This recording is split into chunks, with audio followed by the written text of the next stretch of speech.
Hey folks, it's Jessica, and let's face it, activations functions are crucial for neural networks. Want more on it? Web dev and AI? Then press that subscribe button.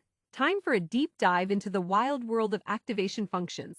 If you don't know what neural networks are, visit our channel and get enlightened. Activation functions are equations used to decide if a neuron in a neural network should be activated or not.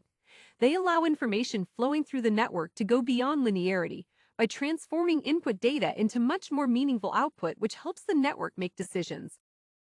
Activation functions play a crucial role in determining the output of a neuron.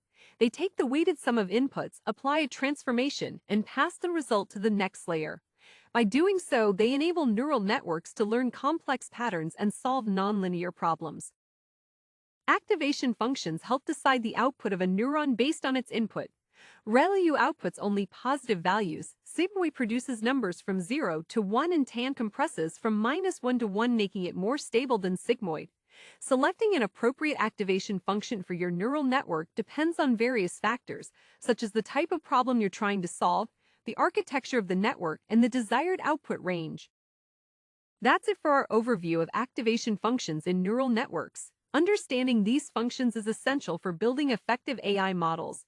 If you enjoyed the video, please give it a thumbs up and leave a comment about which activation function you find most interesting.